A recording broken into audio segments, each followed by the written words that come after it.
Hello दोस्तों, आपका स्वागत है सेल्स भंडार में।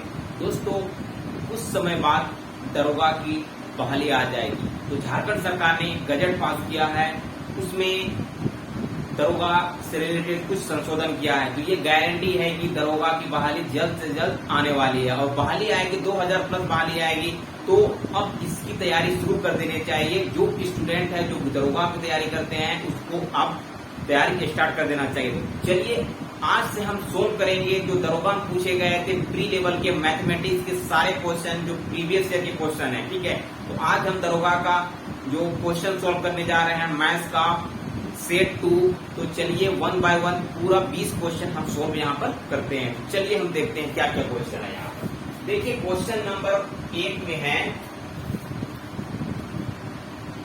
क्वेश्चन नंबर 1 में बोलता है किसी कार का एसपी में क्या होता है? Selling price. ठीक है, सेलिंग प्राइस है ना, विक्रय मूल्य बोलते हैं। एसपी को विक्रय मूल्य बोलते हैं। ठीक है, जब कोई भी सामान को बेचता है तो वो एसपी कहलाता है, विक्रय मूल्य। ठीक है, उसके सीपी का है ना, उसके सीपी का 5/4 गुना है। ठीक है, तो सीपी क्या होता है? सीपी कभी भी कोई सामान जितना दाम में हम खरीदते हैं वो सीपी कहलाता है। देखिए एसपी और सीपी है ना, एसपी और सीपी समझ लीजिए।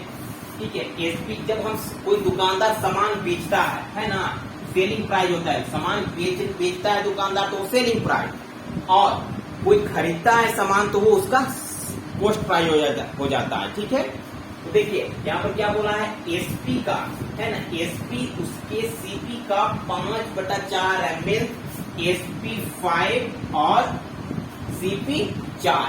ठीक है, तो बोला है कि लाभ या हानि परसेंट बताएं। तो क्या हुआ, उसको लाभ हुआ कि हानि हुआ? तो देखिए ये 4 में खरीदा और 5 में बेच रहा है, तो कितना का फायदा हो रहा है? 1 का फायदा हो रहा है। ठीक है, तो कभी भी अगर हम लाभ परसेंट निकालते हैं, लाभ प्रतिशत निकालते हैं, तो हम क्या करते हैं? सीपी। ठीक है, सीपी और जो प्रॉफिट हुआ है इंटू 100। ठीक है, तो 1 का हमको प्रॉफिट हो रहा है और सीपी मेरा 4 है और ये 100, ये फॉर्मूला है। तो 4 से इसको काट देंगे तो 25% मेरा प्रॉफिट हो रहा है। ठीक है, तो हमारा 25% हमारा आंसर हो जाएगा। ठीक है, क्लियर, एक नंबर क्लियर हो गया। ठीक है, अब सेकेंड वन हम देखते हैं। सेकेंड वन में क्या बोला है हमारा? देखिए 7 लड़कियां की आयु का औसत कितना है? 7 लड़कियों की आयु का औसत है, सेकेंड नंबर 14 वर्ष है ना। 7 लड़कियां का एवरेज है, एवरेज 14 वर्ष है, 14 वर्ष है। ठीक है, जब शिक्षक की आयु शामिल कर दिया जाए, जब कोई एक टीचर है उसका हम एज शामिल कर देते हैं। ठीक है, एक टीचर को शामिल कर लेते हैं तो समझिए 7 लड़कियां हैं और एक टीचर शामिल हो गया। एक टीचर शामिल हो गया तो अब कितना हो गए? 8 हो गए, है ना। पहले 7 लड़की थी और एक टीचर अब शामिल कर लिए तो अब 8 हो गए। ठीक है, ठीक है, तो बोला है कि जब टीचर को शामिल कर लिया जाता है तो औसत कितना हो जाता है? बढ़ जाता है, औसत 18 हो जाता है। ठीक है, पहले 14 था तो अब ये 18 हो जा रहा है एवरेज। ठीक है, हम इसको 2 तरह से निकालने की कोशिश करेंगे। ठीक है, तो देखिए 7 लड़कियों का एज, 7 लड़कियों का औसत कितना है? 14 है, तो 7 से 14 को मल्टीप्लाई कर देंगे। ठीक है, तो कितना हो जाएगा? 98। ठीक है, और अब देखिए टीचर जब शामिल हो जाता है तो 8 हो जाता है, आदमी यहाँ पर 8 हो जा रहे हैं और इसका एवरेज कितना हो जा रहा है? 18। तो 18 को 8 से मल्टीप्लाई कर देंगे, सबका एज निकल जाएगा, तो कितना हो जा रहा है? 144 आ रहा है। ठीक है, तो अब क्या कीजिए, इसमें बढ़ रहे हैं ना और इसमें कम है, तो दोनों का डिफरेंस क्या होगा? दोनों का अगर डिफरेंस हम निकाल देंगे, 144 माइनस 98 तो 46 आ जाएगा। ठीक है, तो क्या हो रहा है? शिक्षक का जो उम्र है वो 46 है, हमको पूछा है शिक्षक का एज पूछा है। ठीक है, तो वो 46 होगा। ठीक है, 46 ये आंसर हो जाएगा। ठीक है, और एक में शॉर्टकट किस तरह से निकालेंगे? देखिए सबसे पहले क्या है कि 18 साल 18 एवरेज हो जाता है। ठीक है, तो इससे पहले हम देखें कि 14 है, तो देखिए 1 बढ़ रहा है, एक बढ़ रहा है तो डेफिनेटली वो क्या क्या होगा, 14 साल तो लाया होगा।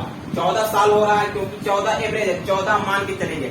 और कितना ज्यादा लाया है, ज्यादा किसका कितना ज्यादा और होगा इसमें, तो देखिए 8 आदमी है और 4 ये एक्स्ट्रा ने, मतलब 32 ईयर एक्स्ट्रा लाया होगा, ठीक है। तो ये कितना हो गया, ये 32 हो गया और ये 14, तो ये 46 हो जाएगा, मेन 46 ईयर हो जाएगा। आपको जो अच्छा लगे ये चाहे ये, दोनों में से किसी को बना सकते हैं, ठीक है। तो चलिए 46 इसका आंसर हो जाता है, ठीक है। उसके बाद एक और क्वेश्चन जो हमारा पूछा है, ठीक है, एक और क्वेश्चन जो पूछा है यहीं पर बना देते हैं, ठीक है। हाँ, एक और क्वेश्चन जो पूछा है हमको कि देखिए बोला है 3, तीसरा नंबर 3, 1, 2, 5 का पावर k है इक्वल टू 1/125, ये है। k का वैल्यू हमको निकालने बोला है। तो k का वैल्यू अगर हम निकालेंगे, सबसे पहले आप इसका फैक्टर निकाल लीजिए। इसका फैक्टर हम निकाल लेते हैं, ठीक है। 3, 1, 2, 5 का फैक्टर आप निकाल लो, है ना। 5, 6 जा 30, 5, 2 जा 10, 5, 5 जा 25, ठीक है। 5, 1, 2, 5, 5, 25, 5 ये 5 है ना। कितना 5 आया, 1, 2, 3, 4, 5 का पावर ये 5 आ गया, ये, ठीक है। उसके बाद देखिए ये कितना हो गया, इसका अगर फैक्टर निकाल लेंगे 125 का, तो कितना हो जाएगा हमारा 5 का पावर 1/5 का पावर ये 3, ठीक है।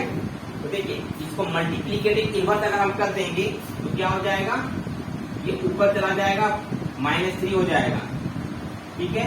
और ये 5 का पावर 5k है, तो ये और ये कंपेयर हुए खत्म हो जाएगा, तो 5k इक्वल टू -3 है, तो k का वैल्यू मेरा कितना आ जाएगा, -3/5, ये आंसर हो जाएगा, ठीक है।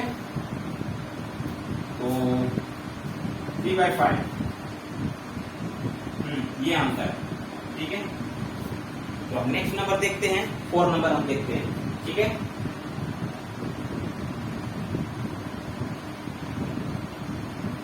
चौथा नंबर हम देखने की कोशिश करते हैं। चौथा नंबर में क्या बोला है, इसमें रेशियो से क्वेश्चन पूछा है, चलिए देखते हैं। बोला है 4, 8 तथा 12 का चतुर्थ समानुपाती क्या होगा, ठीक है। देखिए सबसे पहले इसका फॉर्मूला याद रखना है आपको, A/B इक्वल टू, है ना, तो C/D, ठीक है, इतना होता है, ठीक है। हमको A दिया है 4, B दिया है 8, C दिया है 12 और हमको D निकालना है, ठीक है। देखिए D का वैल्यू इतना होगा, ये क्रॉस मल्टीप्लाई हो जाएगा, कितना, ये इतना 4 3 जा कितना हो गया, तो ये जा 24, है ना, ये मल्टीप्लाई होगा, D का वैल्यू आ गया 24 है हमारा आंसर, 24 आंसर हो जाएगा, ठीक है। बहुत इजी था। और हम 5वां नंबर में चलते हैं, ठीक है। चौथा नंबर था,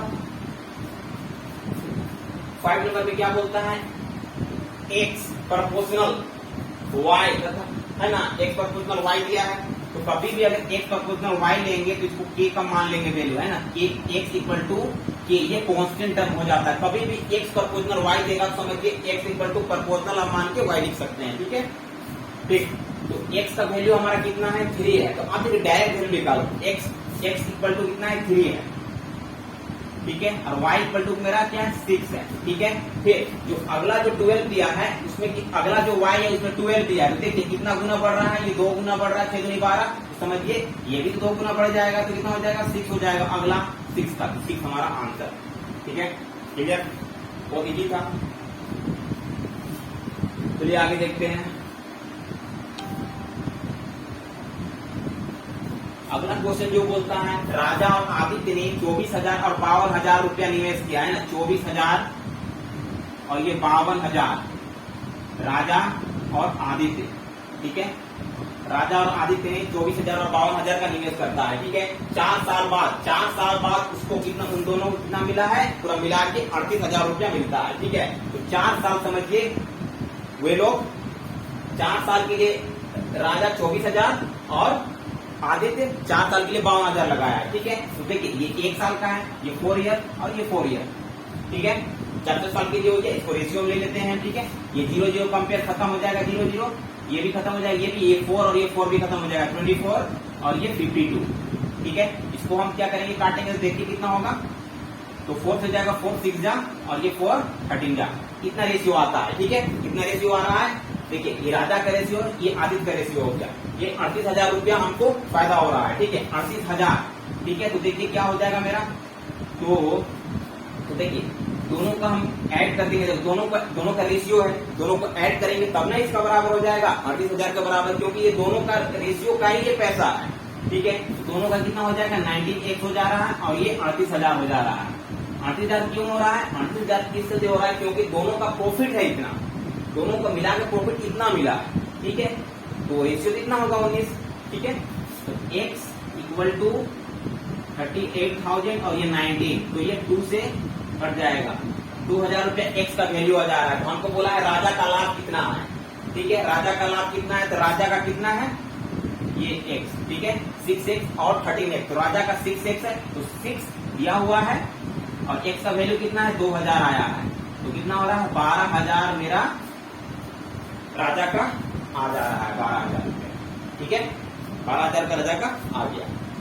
ठीक है, अब हम अगला 7 नंबर देखने की कोशिश करेंगे, बहुत इजी था। 7 नंबर हम अगला देखने की कोशिश करेंगे। साधारण ब्याज की वार्षिक दर पर 6% से 17.2% हो जाने पर किसी व्यक्ति की वार्षिक आय 850 बढ़ जाती है। सबसे पहले आपको क्या करना पड़ेगा, एसआई का जानना पड़ेगा, है ना। एसआई आप साधारण ब्याज एसआई पढ़े होंगे, इसका फॉर्मूला एक होता है P × T × R/100, आपको ये जानना पड़ेगा। ठीक है, ये चीज जान लो। तो देखिए सबसे पहले क्या बोला है आपको, ये हमारा क्या होता है, प्रिंसिपल होता है, ये टाइम होता है, ये रेट होता है। तो हिंदी में क्या बोलते हैं, इसको मूलधन बोलेंगे, इसको समय बोलेंगे और इसको ब्याज बोलेंगे। ठीक है, याद रखना है। सबसे पहले देखिए कितनी बोला है, 6%। फर्स्ट में 6% रेट होता है। ठीक है, तो पहला साल का ये 1, ये 1 और ये 1। ठीक है, अगला में बोला है कितना, P1 P2 × R2/100। ठीक है, कितना बोला है। ठीक है, तो पहले 6%। ठीक है, 6% था पहले, तो देखिए तो इसमें तो कुछ पैसा दिया नहीं है ना, तो हम कुछ भी मान लेते हैं, है ना। तो मूलधन को हम क्या करेंगे, 100 मान लेंगे, 100 मूलधन और समय 1 साल और रेट कितना दिया, 6% रेट दे दिया है बाय 100। ठीक है, ये कट जाएगा, ये कट जाएगा, तो कितना बच रहा है, 6 बच रहा है। और यहाँ पर भी क्या बोला है, 17/, यहाँ पर भी हम 100 मानेंगे और टाइम 1 साल और ये 17/2 और ये 100। ठीक है, ये मान लेते हैं, ये कट गया, ये कट गया। ठीक है, ये कट गया, ये कट गया, तो वार्षिक आय बोला है ना, तो देखिए इसको x मानिए, तो x और इसको भी x। ठीक है, ठीक है, इतना हो गया। तो अब हमारा कितना हो जाएगा, 6x/100 और ये 70 इतना हो जा रहा है। ठीक है, ज्यादा हमको ये लग रहा है, ये कम लग रहा है, तो क्या करेंगे, अब दोनों का डिफरेंस कितना है, 850 रुपया। जब 6% था, है ना, और जब कितना हो गया तो 850 बढ़ गया। ठीक है, तो चलिए देखते हैं, 17x/200 और 6x/100 इक्वल टू 850 रुपया हो जाएगा। दोनों का डिफरेंस निकालना है, क्योंकि ये बड़ा है ना, तो इसका ज्यादा होगा ना। ठीक है, तो अब देखिए करना क्या है, एलसीएम यहाँ पर ले लेंगे 200, एलसीएम होगा 200 ना। ठीक, तो अब यहाँ पर मेरा कितना हो जाएगा, 70x। ठीक है, और यहाँ पर हो जाएगा 12x।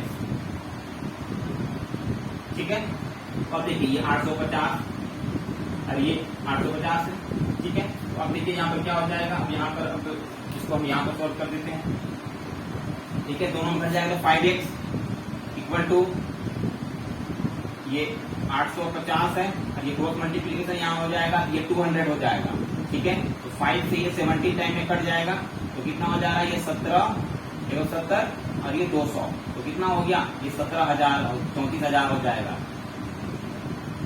है ना। 34,000 क्या हो जाएगा, उसका वार्षिक आय हो जाएगा 34,000। ठीक है, 34,000 हमारा आंसर दिया हुआ है। ठीक है, आई होप कि आपको समझ में आ गया होगा।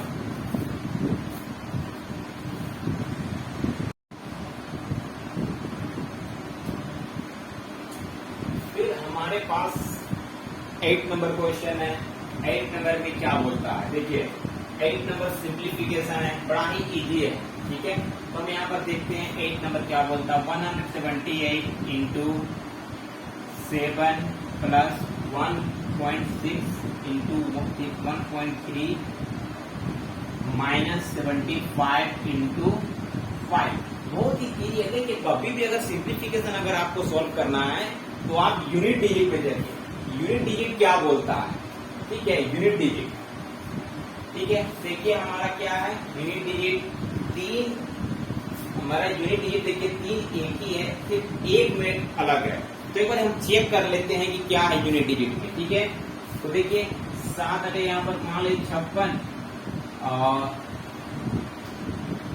18, तो ये यूनिट डिजिट से आपका थोड़ा प्रॉब्लम क्रिएट करेगा, क्योंकि अगर सब अलग अलग डिजिट देता तो बन सकता था। डायरेक्ट हम सोल्व करने की कोशिश करते हैं। यहाँ पर देखिए है ना, 7 8 या 56, 5 और 7 कितना होता है 119 और 5 124, कितना हो गया, ठीक है। और ये प्लस में ये कितना हो सकता है हमारा 16 एंड 20.8 ये हो जाएगा, ठीक है। और ये हम क्या करेंगे 5 5 जा 25, 5 से बजाय 35 और ये 37, ठीक है। अब हम ये क्या करेंगे, सॉल्व करेंगे। ये दोनों को ऐड करेंगे, बोर्ड मास पहले एडिशन होता है, उसके बाद सब्ट्रैक्शन होता है। अगर दोनों को हम ऐड करेंगे, ये आपको याद रखिए कि लास्ट में एक ही आएगा, ये ऑप्शन कट जा रहा है, ये तीनों में से एक ही आएगा, ठीक है। तो देखिए इसको ऐड हम करेंगे, कितना होगा, इतना 66.8, और ये हम क्या करेंगे, ठीक है। तो देखिए यहाँ पर क्या है, ये तो आपको 8 दे ही रहा है, ठीक है, तीनों में से 8 है। उसके बाद जो भी होगा 1 वाला होगा, ठीक है। तो देखिए ये 8 तो आएगा ही, इससे 1 घट जा रहा है, ये पॉइंट है 1, तो देखिए 1 वाला कौन होगा, ये हो जाएगा, 2 है ना, तो ये अभी नहीं होगा।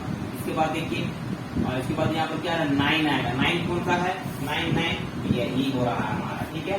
और यहाँ पर मेरा 8 आ जाएगा, ठीक है, ये आंसर आ जा रहा है, ठीक है। चलिए देखते हैं आगे, बहुत इजी था ये।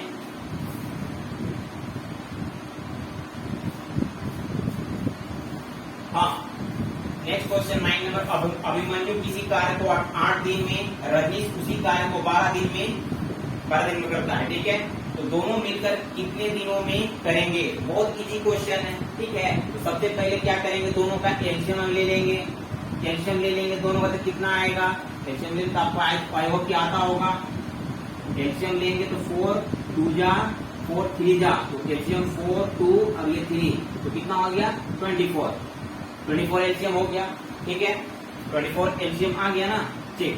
तो अब इसका इफिशियंसी हम निकालने की कोशिश करेंगे। तो इसका इफिशियंसी किससे निकलता है, जो एलसीएम है उसको 8 से हम क्या डिवाइड कर देंगे, तो कितना आ गया, ये 3 इफिशियंसी आ जाएगा, और इसको डिवाइड करेंगे तो 2 आ जाएगा इफिशियंसी, ठीक है। तो दोनों के इफिशियंसी मिला देंगे, कितना हो जाएगा 3 ये 5, ठीक है। काम कितना है 24 काम, ठीक है, काम कितना है 24 है। तो हमारा कितना हो जाएगा 25 को 5 से डिवाइड कर देंगे, तो ये हमारा आंसर हो जाएगा, ठीक है।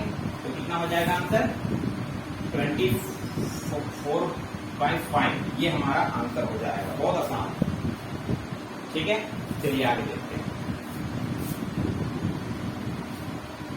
इसमें एक और मेथड हम बता देते हैं, ठीक है। अभिमन्यु किसी काम को 8 दिन में करता है, ठीक है, और रजनीश 1/12 दिन में करता है, ठीक है। तो दोनों को जोड़ना है, दोनों का काम को जोड़ना है, ठीक है। तो एलसीएम 24, ठीक है, एलसीएम 24, 8 से 3 को मल्टीप्लाई डिवाइड कर देंगे तो 3 आएगा, और 12 को 24 को 12 से डिवाइड करेंगे तो कितना आ जाएगा 5 आ जाएगा, तो 5/24, ठीक है। तो एक चीज याद रखिए, हम 8 था तो 1/8 किए थे, 1/12 किए थे, तो ये आंसर जो हमारा आया ना उसको हम 5/24 इसको भी रिवर्स कर देंगे, तो हमारा आंसर यही आ जाएगा, ठीक है। ऐसे ही बनता है 2 क्वेश्चन, ठीक है।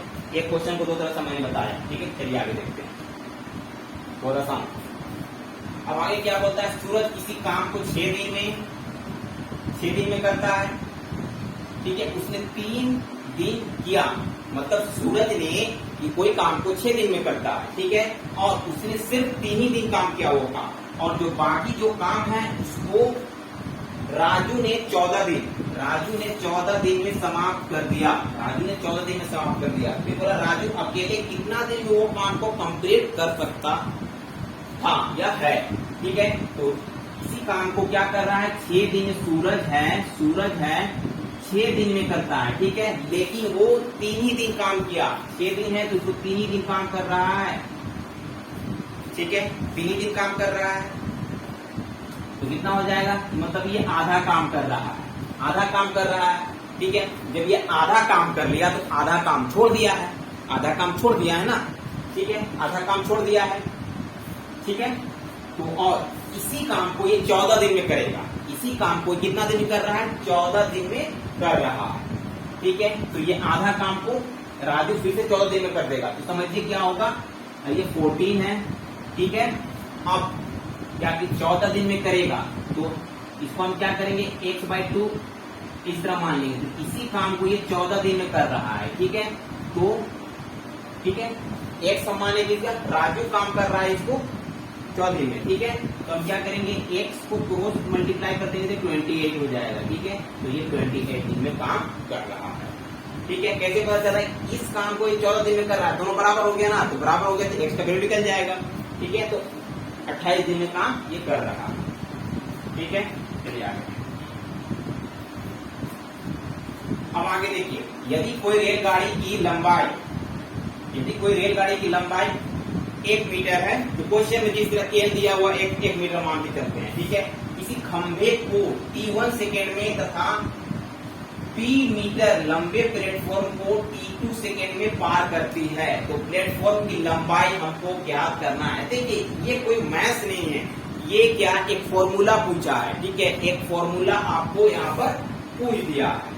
ठीक है, तो यहाँ पर देखिए, सबसे पहले फॉर्मूला को डायरेक्ट आपको याद रखना पड़ेगा। ठीक है, तो देखिए ये p क्या है, प्लेटफॉर्म की लंबाई है। हाँ, प्लेटफॉर्म की लंबाई है p। ठीक है, गाड़ी की लंबाई, हाँ ठीक है, p है प्लेटफॉर्म। हाँ ठीक है, ठीक। सबसे पहले क्या करेंगे, डायरेक्ट इसका निकलता है जो वैल्यू, वो हमारा हो जाएगा, देखिए है ना, तो T2 माइनस T1/3, ये आपको याद रखना पड़ेगा क्योंकि ये एक प्रॉपर्टी है। ठीक है, तो प्रॉपर्टी का एक्सप्लेन तो मैं यहाँ पर नहीं कर रहा हूँ, P को आप यहाँ से रिमूव कर दीजिए, कोई दिक्कत नहीं है। ठीक है, तो आपका ये आंसर हो जाएगा। ठीक है, आपको ये डायरेक्ट ये प्रॉपर्टी है, आपको ये याद रखना पड़ेगा, फॉर्मूला है। ठीक है, कभी भी आप देखिए, कभी भी क्वेश्चन अगर आपको पूछता है कि कोई रेलगाड़ी किसी आदमी या खंभे को पार करती है, खंभे को पार करती है t1 सेकेंड में। ठीक है, उसके बाद p मीटर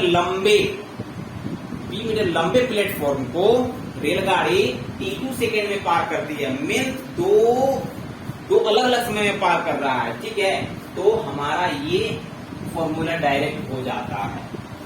ठीक है, तो आपको ये समझ में आ गया होगा, ये प्रॉपर्टी है, कोई मैथ्स नहीं है। ठीक है, अगर इसे एक्सप्लेन करेंगे तो बड़ा लग जाएगा। ठीक है, तो आपको याद रखने वाला चीज है। ठीक है, चलिए आगे, इससे बहुत सारे क्वेश्चन आपको मिलेंगे। ठीक है, चलिए आगे देखते हैं।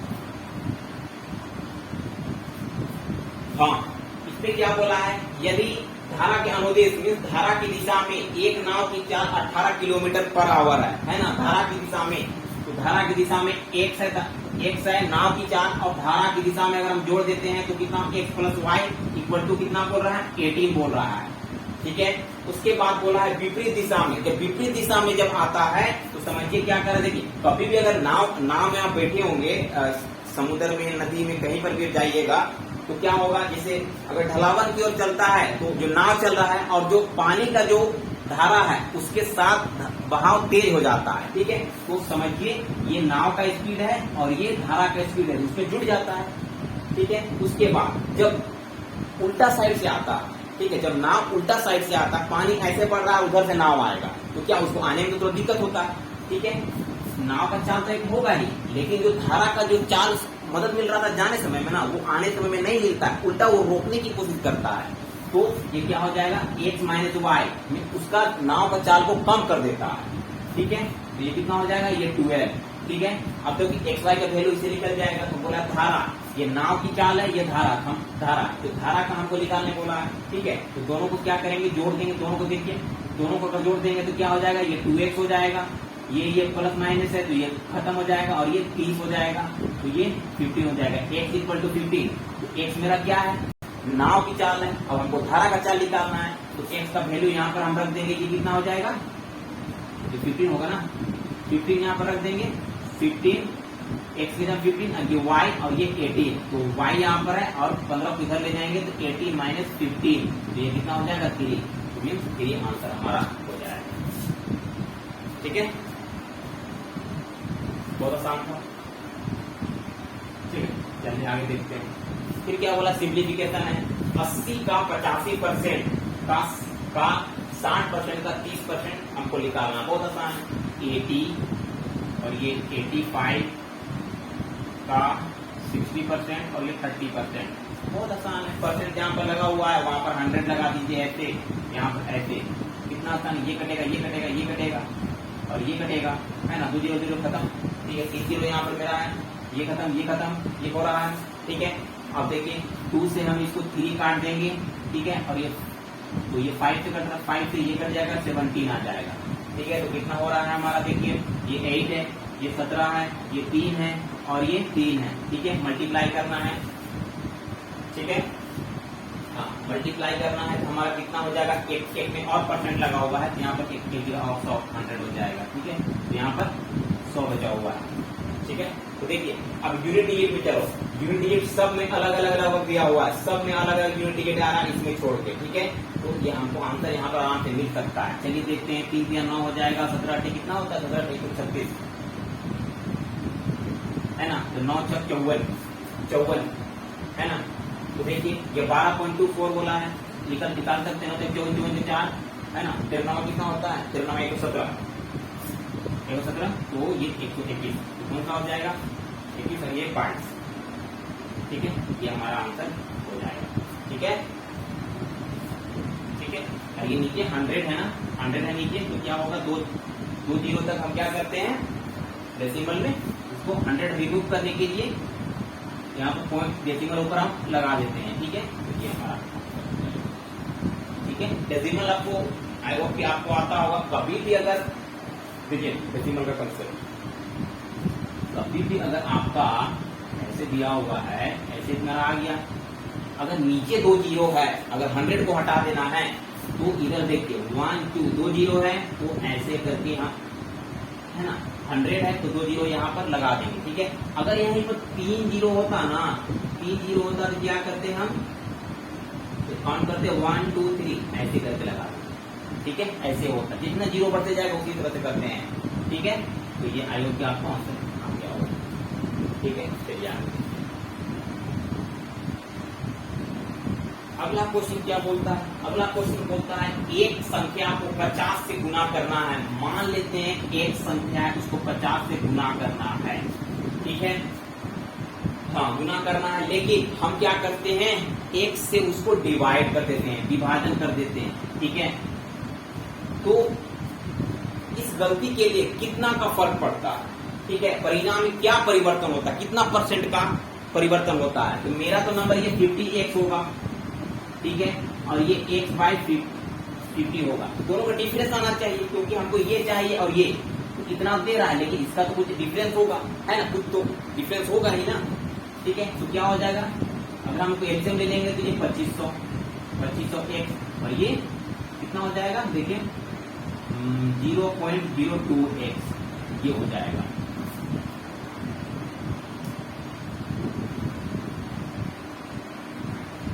नहीं करेंगे तो हम ऐसे कर सकते हैं 50x और ये 0.02x कितना हो जाएगा, यहाँ पर कितना आ रहा मेरा 49 0.8x इतना आ गया, ठीक है। इतना का फर्क पड़ रहा है, इतना का फर्क पड़ रहा है, ठीक है। तो हमारा जो नंबर है ये 50x है, तो 50x में ही तो फर्क पड़ रहा है, ये 49.08x और ये 100, इतना परसेंट हमको लिखा है। ये x और ये x खत्म है ना, ये 0 और ये 0 खत्म हो जाएगा। तो अब इसको हम क्या करेंगे, 49.08 को क्या करेंगे, यहाँ पर 10 बच रहा है, इसको हम डिवाइड कर देंगे तो 5 9 45, ठीक है। यहाँ पर 5 45, यहाँ पर कितना बच रहा है 5 4, हाँ 1 मिनट, ठीक है, कितना घट जा रहा है, ठीक है। तो 5 9 45, यहाँ पर 0.02 जितना नहीं आ सकता, 0.02, यहाँ पर 0.11, तो हाँ ठीक है। तो लगभग आपका 99% यहाँ पर आ जाएगा, ठीक है। इसको आप सॉल्व कर लीजिएगा, 99% तक आ जाएगा, ठीक है। तो 99% आपका ये आंसर हो जाएगा, ठीक है। यही प्रोसेस है, ठीक है। चलिए आगे। हाँ, आगे क्या होता है, एक बैग में 25 पैसे के 800 सिक्के हैं, मतलब 800 सिक्का है 25 पैसे का, ठीक है। तो आप अगर 25 पैसे को रुपया में चेंज कर देंगे तो 1/5 रुपीज होगा, 1/5 रुपीज होगा। और इसमें 25 पैसे का क्या है 800 सिक्का है, तो 1/4 से इसको हम डिवाइड कर देंगे तो कितना होगा 200 रुपया हो जाएगा, इसमें 200 रुपया हो जाएगा, ठीक है। फिर बोला है 50 पैसे के 16 सिक्के हैं, तो 50 पैसे के 1600 सिक्के हैं, 1600 सिक्के हैं, तो 50 पैसे के हम करेंगे तो कितना 1/2 रुपया हो जाएगा, ठीक है। और इसको 1/2 से डिवाइड कर देंगे 1600 को, तो कितना हो जाएगा, तो ये हो जाएगा 800 रुपया हो जाएगा, 800 रुपया आधा हो जाएगा, ठीक है। फिर उसने क्या बोला है कि 25 पैसे के सिक्के के 13%, तो मतलब 200 का 13%, 200 का 13% और 50 पैसे के सिक्के का 28% निकाल देना है। तो 1300 का 200 का 13% अगर निकालेंगे तो कितना हो जाएगा मेरा, ये 0 खत्म 2 0, तो इतना 26 रुपया, ठीक है। और 800 में हम 50% 28% निकालने बोला है, ठीक है। तो ये 0 ये 0 ये 0 खत्म, कितना हो जाएगा 64 जोड़े 16 और ये 22, तो कितना निकल रहा है, इससे 26 निकल रहा है, उससे 224 रुपया निकल रहा है, ठीक है। तो बोला है बैग से निकाले गए पैसे की प्रतिशत ज्ञात करें। तो बैग में कितना पैसा है, कितना रुपया है बैग में, ये 200 और ये 800, तो 1000 रुपया है, 1000 रुपया है, 1000 रुपया है, ठीक है। और ये 224 और ये 26, 250 रुपया हो जा रहा है, 250 रुपया हम निकाल रहे हैं यहाँ से, ठीक है। ये कटेगा ये कटेगा ये कटेगा ये कटेगा ये कटेगा और ये कट जाएगा, तो 25% रुपया हम यहाँ से बाहर निकाल दिए, ठीक है। ये 25% आंसर हो जाएगा, ठीक है।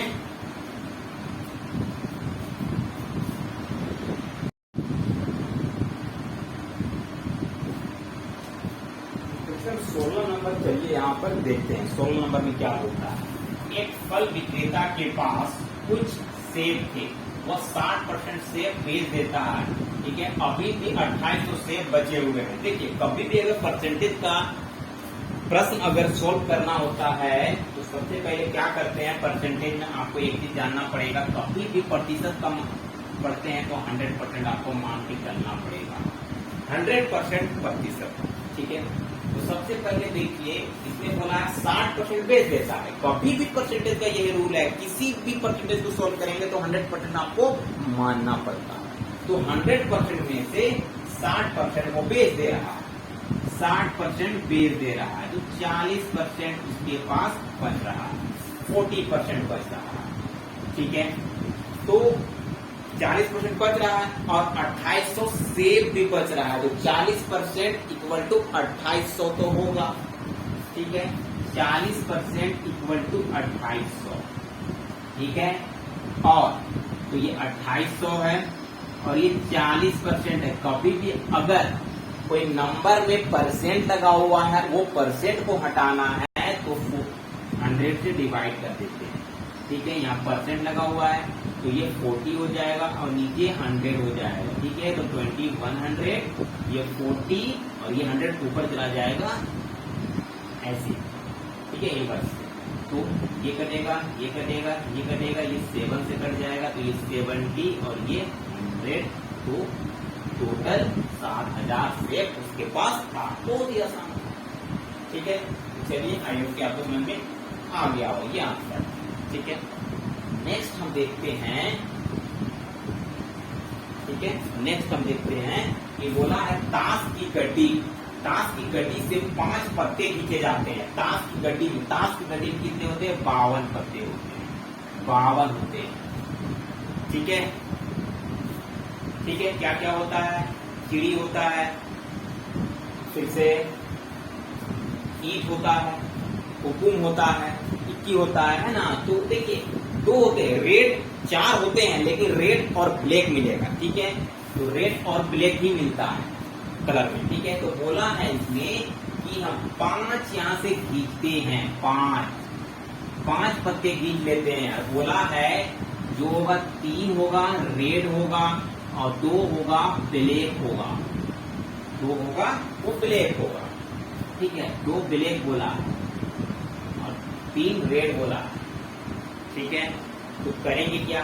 ये 26 में से ये 3 खींचेगा, ये 26 में से ये 2 खींचेगा। ठीक है, और टोटल मेरा 52 है। तो कभी भी अगर हम ताश का जो सॉल्यूशन होता है, तो कभी भी अगर हम क्या करेंगे, ये 42 है तो 52 है, 52 टोटल है। उसमें से हमको क्या करना है? यहाँ से देखो 5 खींचना है, तो C में 5 खींचना है, अब वहां से निकाल देना है। ठीक है, इतना में से ये 26, ठीक है, C3 रेड का है ये, और 26 ये ब्लैक, ये C2 2 खींचना है। तो यही आंसर। इतना में से देखिए 52 है, उसमें 5 ले रहे हैं ना, 5 इतना खींच रहे हैं हम, लेकिन यहाँ तो हमको पता नहीं चल रहा है। तो यहाँ पर रेड और ये ब्लैक 3 और 2 ना खींच रहे हैं। ठीक है, आई होप कि आपको समझ में आ गया। ठीक है, चलिए आगे चलते हैं।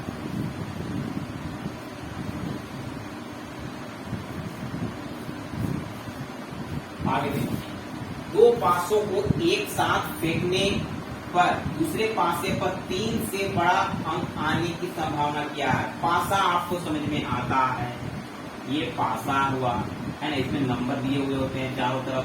ठीक है, 6 नंबर से होता है, 1 2 3 4 5, ये 6, 1 2 3 4 5 6। तो पहले दो पासे के एक साथ फेंक रहे हैं, लेकिन हमको बोल रहा है सेकेंड पासे का बोल रहा है। तो देखिए जब बोल रहा है सेकेंड पासे का, तो देखिए फेंकेगा तो कुछ भी नंबर आ सकता है, लेकिन हमारा 6 तो होगा ही, तो 6 तो बेस है, 6 तो हमारा बेस ही है, 6 तो आना ही आना है। लेकिन इसमें से बोला है कि 3 से बड़ा नंबर आने का क्या संभावना है? 3 से बड़ा बोला है, 1 2 3, ये तो नहीं बोला है। इससे बड़ा आने की क्या संभावना है? तो 1 2 4 भी आ सकता है, 5 भी आ सकता है, 6 भी आ सकता है कि नहीं? तो 3 से बड़ा आने की संभावना क्या है? 3 बार है ना। ये भी आ सकता है, ये भी आ सकता है, ये भी आ सकता है, 3 है, तो ये 6 में 3 बार 3 से बड़ा आ सकता है ना। 3 बार 3 से बड़ा आ सकता है, 4 भी आ सकता है, 5 भी 6 भी। क्या सेकेंड ही वाला काम को पूछा है, इसका नहीं पूछा है। ठीक है, तो ये कितना हो जाएगा? इससे इसे कट जाएगा, तो 1/2 ये आंसर हो जाएगा। ठीक है,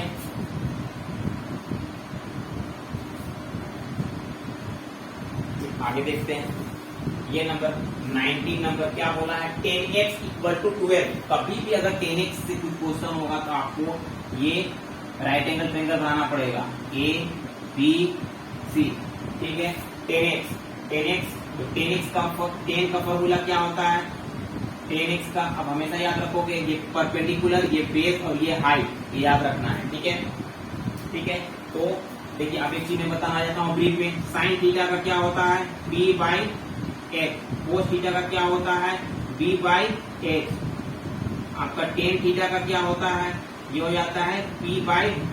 ठीक है, और इससे रिवर्स अगर हम चेक करेंगे तो कोसेक थीटा का क्या हो जाता है? ये बेसिक में बताता है, आपको ये समझ में आ जाएगा। ठीक है, कोसेक थीटा का क्या होता है? इसको हम जब रिवर्स करके उल्टा कर देंगे तो H/b। ठीक है, ये सेक थीटा का क्या होता है? सेक थीटा का H/b। ठीक है, फिर कोट थीटा का क्या होता है? ये हो जाएगा, है ना, B/p। ये आपको फॉर्मूला याद रखना, आपको काम आएगा। ठीक है, हमको सिर्फ पूछा है अभी 10 का पूछा है, 10 का। ठीक है, तो 10 का यहाँ पर निकाल लेते हैं।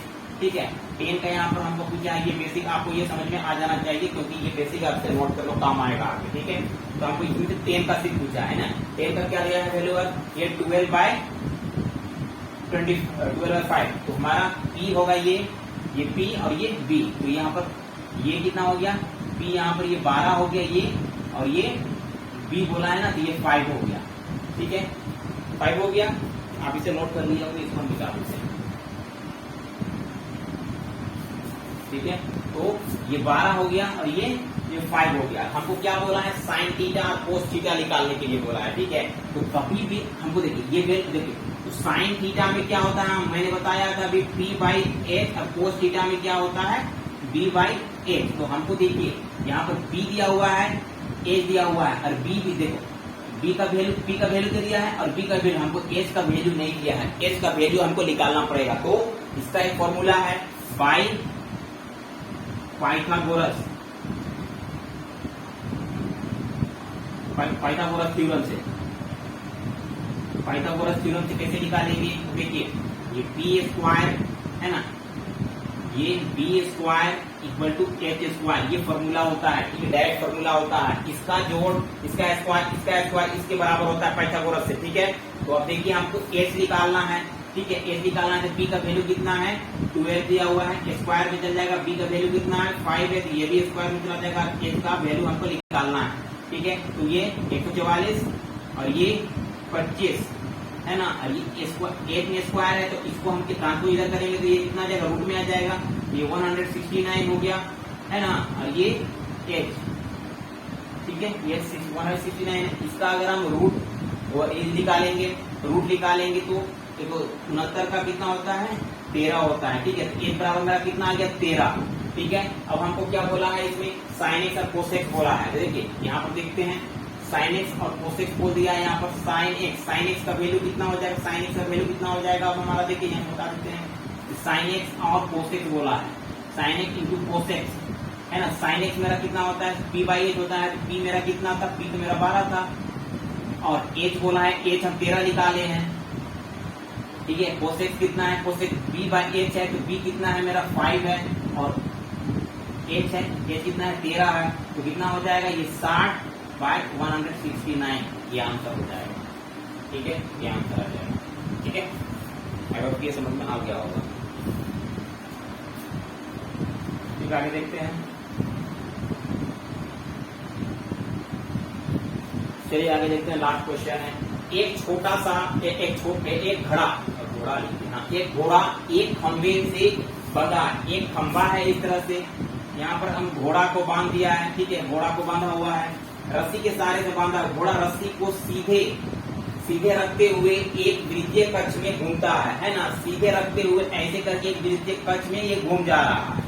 ठीक है, और ये 35 मीटर की दूरी तय कर रहा है, ऐसे चल रहा है ना, तो 35 मीटर की दूरी ये तय कर रहा है, 35 मीटर की दूरी। ठीक है, तो केंद्र पर 60 डिग्री कोण बनाता है रस्सी की लंबाई हमको ज्ञात करना है। ठीक है, तो देखिए ऐसे, ठीक है, इस तरह से है, सॉरी ऐसे यहाँ से बांध दिया है ना, ये चल रहा है, ऐसे चला होगा तो ऐसे न चला होगा, इधर चला होगा, ऐसे ही चला होगा ना, ठीक, तो ये एक इसमें चला होगा, ठीक है, ऐसे घूम गया होगा, बोल रहा है विद्युत कक्ष ऐसे घूम गया होगा। ठीक है, तो इसके बीच में जो रस्सी है इसी तरह से होगा। ठीक है, तो इसका एक डायरेक्ट फॉर्मूला हमारा होता है कि चला तो ये 35 मीटर है, तो ऐसे घूम गया पूरा। ठीक है, तो चला ये 35 मीटर है, और इसका डायरेक्ट फॉर्मूला होता है थीटा बाई 360 डिग्री, है ना। तो इसका हम फॉर्मूला लिख देते हैं, यहाँ पर ये मीटर है, ठीक है, 360 डिग्री और 2 पाई r। ठीक है, मीटर 35 चला है, और ये 60 डिग्री है, 60 डिग्री थीटा में है। ठीक है, और ये 2/7 ही हो जाता है, और हमको यहाँ पर r निकालना है, यही तो बीच में जा रहा है ना, तो ये भी निकालना पड़ेगा। ठीक है, ठीक है, तो देखिए यहाँ पर ये 6 कट गया, 35, ये 6 ऊपर जाएगा, ये 7 भी ऊपर जाएगा, और ये 44, तो ये निकालना है ना, रस्सी की लंबाई वही होगी r। ठीक है, तो हमको चलिए देखते हैं क्या करना है यहाँ पर। हाँ ये 2 से कट जाएगा, ये 22 और ये 3, ठीक है। तो ये कट जाएगा 105 और ये 7 और ये 22, तो कितना हो जाएगा ये 7, तो 735 को 22 से हम क्या करेंगे, डिवाइड कर देंगे तो 33.4 मीटर आ जाएगा, ठीक है। 33.4 मीटर ये हमारा आंसर हो जाएगा, ठीक है। तो ये टोटल 20 क्वेश्चन हो चुके हैं और आई होप कि आपको ये सारा कंसेप्ट समझ में आ गया होगा। और इससे रिलेटेड बहुत सारे टॉपिक हम करने वाले हैं और जितना भी प्रीवियस ईयर पूछा है दरोगा में प्री का, झारखंड का, एसआई का, सारे फॉर्म सॉल्व करने की कोशिश करेंगे, ठीक है। तो चलिए इसको लाइक जरूर कीजिएगा।